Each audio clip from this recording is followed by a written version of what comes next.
Welcome back to Oregon Public Retirement. I'm your host, Daniel Ryan, certified financial planner and IRS enrolled agent, as well as author of the book Oregon Public Retirement, the Financial Planning Playbook for Oregon Public Servants.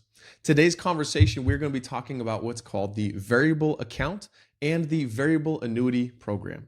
With these two accounts, what we're discussing is those of you who are in Tier 1 or Tier 2, and you have not just money in your regular account balance, but you've also selected what's called a variable account. So without further ado, let's get into it.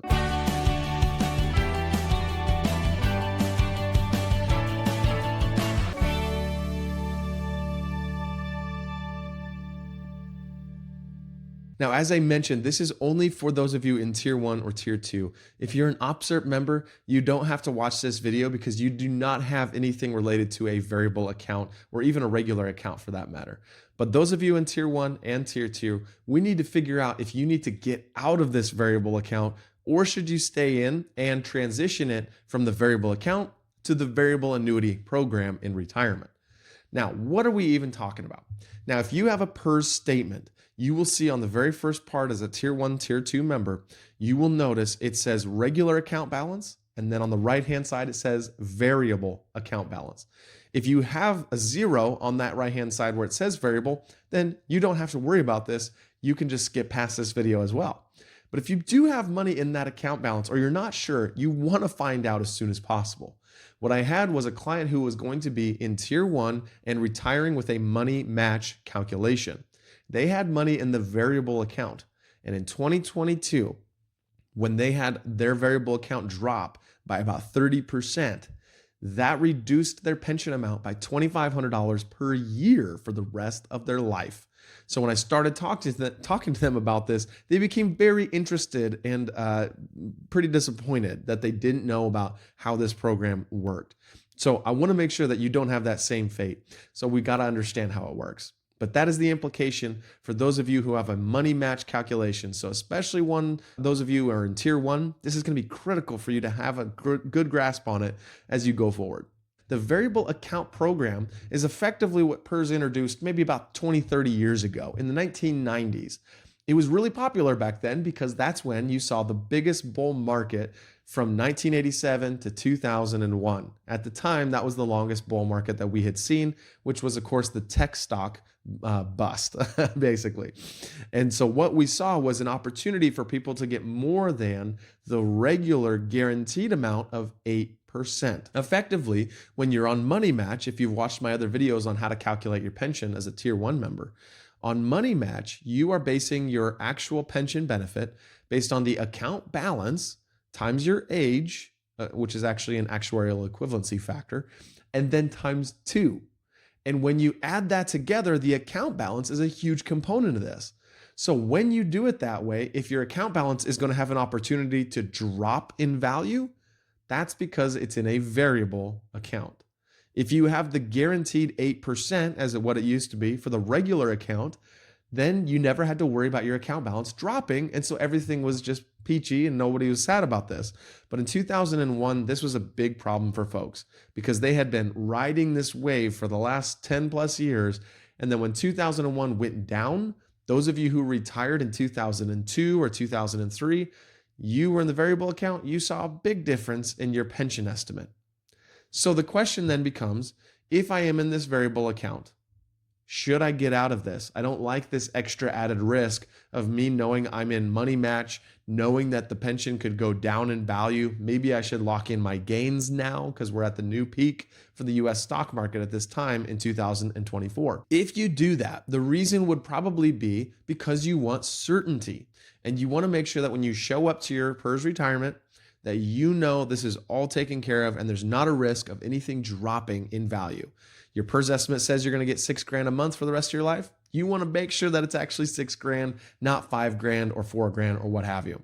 Okay. That would be why people do this. They're risk adverse and they want to make sure that they know what they're banking on for an actual pension amount, which is why when I ask people, how are you going about your PERS strategy? What is your PERS benefit going to be? A lot of them don't know because they haven't actually thought through what this looks like in the grand scheme. Now, I'm a big proponent, personally, of making sure that we lock in the gains as soon as possible if you're in Money Match which takes the account balance into a major factor. But for most of you, you're going to be full formula, and that's what's going to be calculating your pension amount. If that be the case, your account balance doesn't matter. So it's important for folks to understand that we can just simply wait until your actual pension application day, and we can tell PERS if we want to elect to be in the variable annuity program or not. Now, the variable account itself is in 100% stocks. So it is basically as risky as it can get, right? And that's why we want to take a look at it and say, all right, if we have 25 years of service and we're at least age 50 as a tier 1 or tier 2 member, you can actually fill out the paperwork and get this variable account moved over into the regular account balance, which currently has a guaranteed interest rate of 6.9%. It's been reduced over time from that 8% dollar amount because PERS is in a little bit of a financial struggle. So they're going to keep reducing that likely, or probably at least fair to say it's not going to go up from 6.9% going forward. So your question that you're asking yourself is, do I think the stock market is going to average by the time I retire more than 6.9%? If you feel like you're confident, then you don't have to change anything. And maybe you'll have an extra large benefit at the time that you retire and lock it in at retirement. If you're not so sure of that, you might say, I have the 25 years of work history. I'm over the age of 50, or if you're police and fire, you have to be at least 45. And you might say, you know what, let's go ahead and do this now, just so that I know for sure going forward in these next 2 years or whatever it is till your retirement date that you have for sure locked this benefit in. Now, you might have some questions about whether that's appropriate for you. And I want to make sure you understand what it means on the backside, because if you get to retirement and you're already elected out of the variable account, then you won't be eligible for the variable annuity program. So I'm going to switch gears for a second, because if you did say, I want to continue in this variable account, I enjoy the thrill, and I think that the stock market's going to go up before I get to retirement. Once you get to retirement, on the application itself, it's going to ask you about whether you want to then transfer it into the variable annuity program. Whether you're on full formula or money match won't matter. They will still give you this benefit to go into this variable annuity program. What that does is, let's say that you have $5,000 per month is what PERS is going to send you as your monthly benefit for the rest of your life. Now, they have a cost of living adjustment, which is going to be a blended COLA of approximately 1.5 to 1.75, depending on what years you were in service for PERS. In that case, that's all you're ever going to see if you choose the regular account balance. And so that's going to be just a little bit of bump every single year. If you choose the variable annuity program, they're going to match that against the assumed interest rate of 6.9%. And they will say, well, your variable account was actually doing 10% that year, which is more than 3% increase on a portion of your overall increase for the pension. And that would give you an opportunity to outpace inflation throughout your retirement. So that's why people might choose to actually elect into the variable annuity program.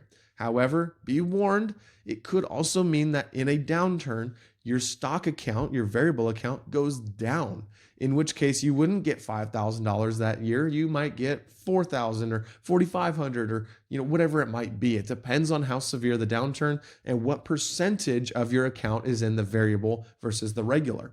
So what I find in reality, most people don't want to have this thrill in retirement. If you are going to be in full formula, you probably don't need to bother with doing the paperwork before you get to your retirement date.